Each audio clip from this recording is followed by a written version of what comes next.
Have you ever stopped to think about how a simple cup of coffee has transformed into a symbol of status, style, and experience worldwide?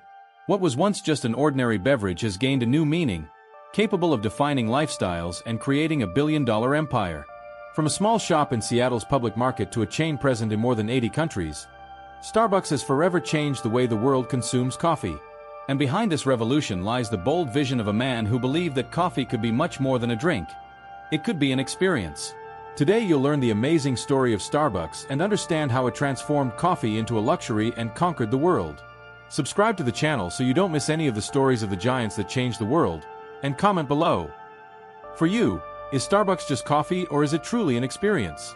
The Starbucks story begins in 1971, long before the brand became the global icon we know today. That year, three friends in Seattle, Jerry Baldwin, Gordon Boker, and Zev Siegel, decided to combine their passions and knowledge to open a small shop specializing in selling high-quality coffee beans, teas, and spices. None of them imagined that this small step would transform into a cultural movement that would change the way the entire world consumes coffee. Jerry Baldwin was an English teacher, Gordon Boker taught literature, and Zev Siegel taught history. None of them had a background in business or the coffee industry, but they all shared a genuine interest in seeking out quality products and offering something different. Inspired by Alfred Peet, owner of Peet's Coffee in San Francisco, the three founders believed they could bring the same premium coffee experience to Seattle, something that was rare in the American market, dominated by common, low-quality coffees sold in large supermarket chains. The first store was opened in the famous Pike Place Market, one of the city's most traditional tourist attractions. The atmosphere was simple, with shelves full of dark, aromatic beans from different parts of the world. But there was something special: the concern for the origin, quality, and history behind each bean. From the beginning, the name Starbucks, inspired by a character from the classic Moby Dick, conveyed a sense of maritime adventure and discovery. The logo with the two-tailed mermaid alluded to the tradition of ports and the spirit of exploration. It's important to highlight that, in this initial phase, Starbucks wasn't yet a coffee shop as we know it today. There were no lattes, cappuccinos, or frappuccinos. The goal was to sell coffee beans for customers to prepare at home. The founders believed that the American market wasn't yet ready for a model of consuming fresh, sophisticated coffee served in a store. Therefore, the priority was to educate the consumer, showing the difference between regular coffee and single-origin coffee of superior quality. The business grew slowly, but gained a loyal customer base who began to see coffee differently. It was more than just a drink to wake up to in the morning. It was a product with identity, tradition, and added value. Throughout the 1970s, new stores opened in Seattle, solidifying the brand as a local benchmark for quality coffee.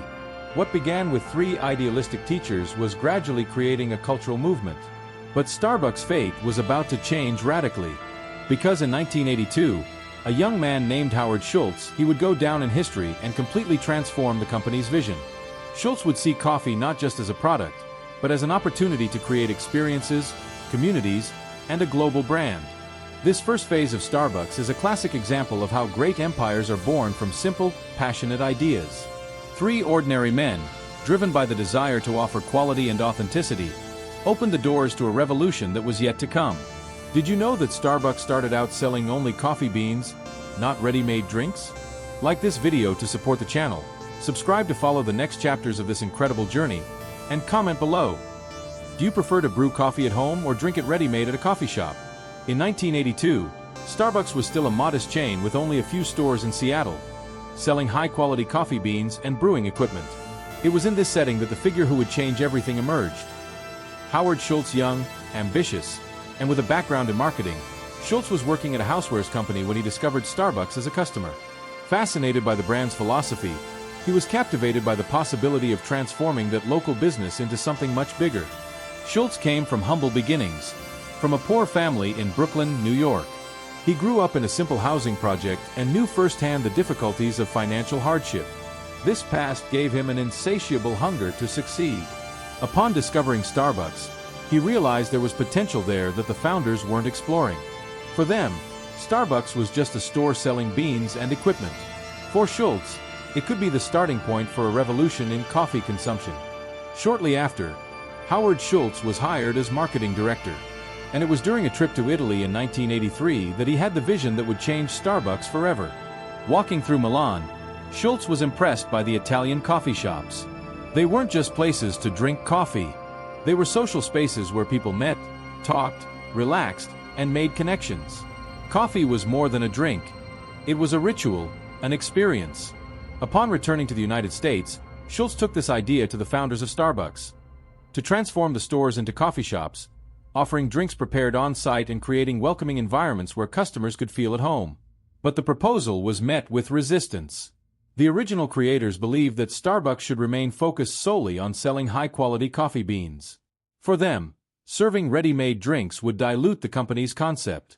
Howard Schultz, however, did not give up. He was convinced that Americans were ready for a new way of consuming coffee. His vision was clear: to create a space that was neither home nor work, but a third place, where people could come together and have a unique experience. Determined to follow his own path, Schultz opened his own coffee shop in 1985.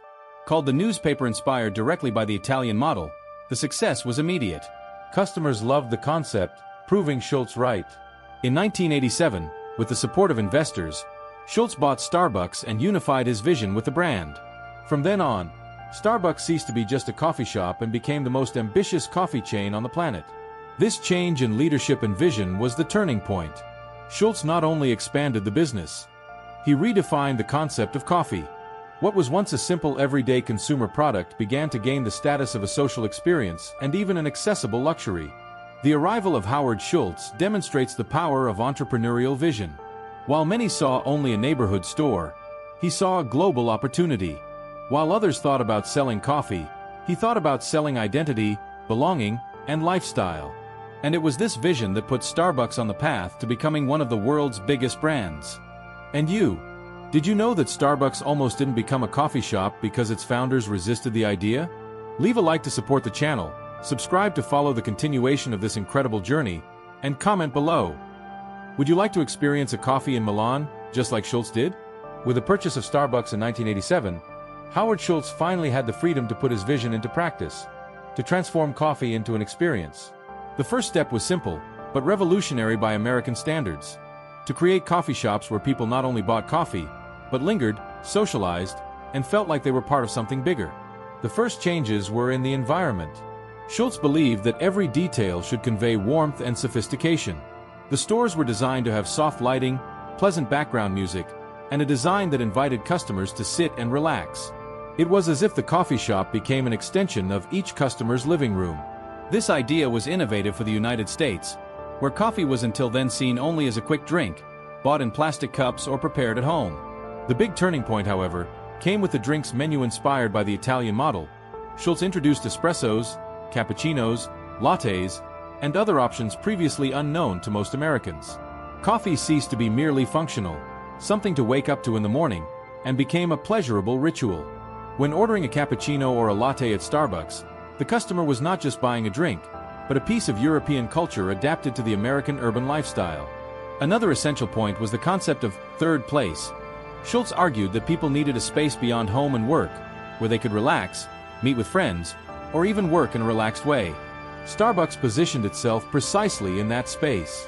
Coffee shops became meeting points, makeshift offices, and even stages for romantic encounters. It was no longer just about coffee. It was about community. The brand also innovated in its relationship with the customer. The act of writing each person's name on the cup may seem simple, but it became a powerful personalization strategy. The customer ceased to be anonymous and began to feel that they had a direct relationship with the brand. It was as if Starbucks was saying, "This coffee is made especially for you." This new form of consumption quickly spread. Young people, urban professionals, and those seeking status saw Starbucks as a way to express their identity. Holding a Starbucks cup came to symbolize modernity and belonging. Coffee, previously considered something commonplace, gained an aura of exclusivity and even accessible luxury. The success was so great that, in just a few years, Starbucks went from being a regional chain to a national brand. The rapid expansion showed that the concept had universal appeal. Coffee was no longer just a product. It was an experience, a break from the daily routine, a cultural symbol. This transformation made it clear that Schultz wasn't just building coffee shops, but shaping habits and influencing cultures. And this model would be the basis for the next stage. Global expansion. when Starbucks would cease to be just a sensation in the United States and become a worldwide phenomenon. And you, have you ever had the experience of spending time in a Starbucks, having your coffee while chatting, studying, or working? Leave a like to support the channel, subscribe to follow the next chapter of this journey, and comment below. For you, is Starbucks more of a coffee shop or more of a social space? In the 1990s, Starbucks had already established itself as a national brand in the United States, but Howard Schultz had much bigger plans. His ambition was to transform Starbucks into a global giant, present in the world's major markets. This phase was marked by rapid expansion and the construction of a powerful brand that would make coffee a true symbol of status and accessible luxury. The key to success was understanding that Starbucks wasn't just selling coffee, but a lifestyle. Every detail was carefully considered to reinforce that image. The green mermaid logo, redesigned over the years, became instantly recognizable. White cup with green logo, tea has become a cultural icon, almost like a fashion accessory. Holding a Starbucks coffee in your hand has become, especially in big cities, a sign of sophistication, productivity, and modernity. The experience was standardized, yet adaptable.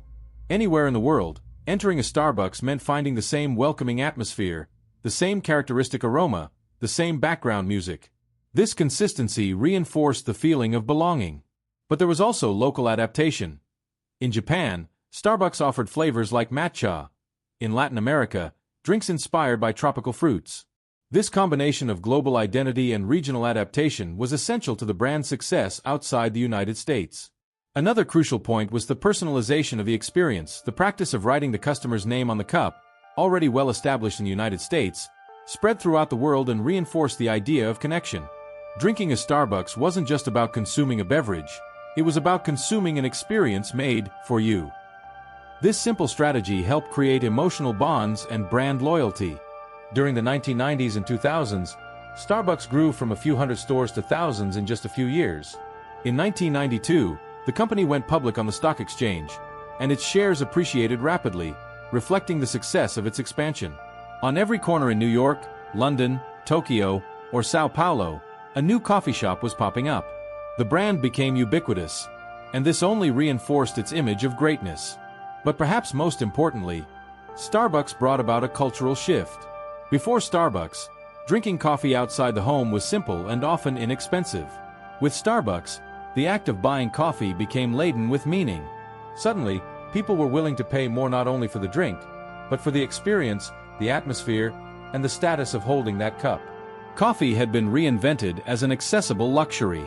This positioning transformed Starbucks into part of modern urban life. It became a space for business meetings, gatherings with friends, studying, and even for those who simply wanted to be seen with a Starbucks on their table. The brand ceased to be just a coffee shop and became an aspirational symbol, associated with success, a cosmopolitan lifestyle, and innovation. This global explosion proved Schultz's vision correct. The entire world was ready to consume coffee not just as a beverage, but as a social and cultural experience. However, this rapid growth would also bring new challenges, and Starbucks would soon face its first major crisis, which would jeopardize everything it had achieved. And you? Have you ever noticed how the simple act of holding a Starbucks cup can convey a message of status and identity? Leave a like to support the channel, subscribe so you don't miss the final stretch of this journey, and comment below. Do you think Starbucks sells more coffee or more of a lifestyle? Starbucks' rapid growth throughout the 1990s and 2000s transformed the brand into a global phenomenon. But, as with many giants, this unchecked expansion also brought significant challenges. The first warning sign came in 2008, when the global financial crisis shook the United States and reduced the purchasing power of the middle-class, Starbucks core customer base. Suddenly, paying a few extra dollars for a coffee ceased to be a priority for many people. Sales began to decline, and the company saw its growth stagnate. To make matters worse, criticism mounted. Starbucks was being accused of losing its essence, transforming itself into a standardized and cold chain, far from its original proposal of being a welcoming and community-oriented space. Many consumers began to see the brand as a fast food of coffee, the opposite of what Howard Schultz had envisioned. It was at this critical moment that Schultz returned to lead the company as CEO. Determined to reclaim the soul of Starbucks, he implemented bold measures. One of them was to temporarily close all stores in the United States to retrain baristas, reinforcing the importance of quality in coffee preparation. This action showed the market that Starbucks was willing to correct its mistakes and reconnect with its original mission. Furthermore, Schultz understood that the future of Starbucks depended on digital innovation. The company invested heavily in technology, creating one of the most advanced loyalty apps in retail. Customers began accumulating points, placing orders in advance, and paying with their cell phones, transforming the experience into something faster and more convenient. This move positioned Starbucks at the forefront of the digitalization of consumption. Another important step was diversifying the menu. New drinks, seasonal options, and even food products expanded the customer experience. The launch of iconic drinks, such as pumpkin spice latte, this helped create a legion of fans and keep the brand consistently relevant on social media. Starbucks came to dominate not only the physical space of cities, but also the digital space of global conversations. Internationalization also brought lessons. In markets like China, Starbucks realized it needed to adapt culturally. There, coffee consumption was not yet as ingrained as in the United States or Europe. To win over the public, the company introduced local flavors, more luxurious environments, and an even more aspirational appeal. This strategy worked, transforming China into one of the brand's most important markets. Today, Starbucks is much more than a coffee shop chain. It's a global benchmark in brand experience, consumer innovation, and marketing strategy. It has faced crises, reinvented itself numerous times, and continues to expand its global presence. Howard Schultz proved his vision correct. Coffee can be much more than a beverage. It can be a symbol of identity, belonging, and lifestyle. And that is perhaps the greatest lesson from Starbucks. No matter the size of the crisis, it's always possible to reinvent yourself, as long as you don't lose your essence. It was this ability to adapt, combined with fidelity to its initial purpose, that transformed a small Seattle store into a billion-dollar empire present in more than 80 countries. So, do you think Starbucks is just about coffee, or has it truly become a global experience? Like this video, subscribe to the channel to follow the conclusion of this journey, and comment below. Which Starbucks drink best represents the brand for you? The story of Starbucks is living proof that even the simplest ideas can transform into global movements when guided by vision, courage, and constant reinvention. What began in 1971 as a small shop run by 3 teachers selling coffee beans in Seattle's public market has become a brand present in more than 80 countries, with thousands of stores and millions of customers who consume not just coffee, but an experience. The turning point came with Howard Schultz, who saw what others didn't. For him, coffee wasn't just a drink, but a social link, a ritual capable of creating connections. It was his trip to Italy, his stubborn belief in the concept of the third place, and his audacity in transforming a simple coffee shop into a space of belonging that completely redefined Starbucks' destiny. More than just selling coffee, Starbucks began selling identity, status, and lifestyle. The green logo, the cup with a handwritten name, the characteristic aroma upon entering a store, every detail became part of a carefully constructed spectacle designed to create emotional bonds. Coffee, once seen as a basic product, gained the title of accessible luxury, something everyone could consume, but which carried a much greater meaning, being modern, urban, and connected. The brand's trajectory also shows that even giants stumble. The 2008 crisis could have destroyed Starbucks, but Schultz's return and digital reinvention proved that the company's essence remained intact.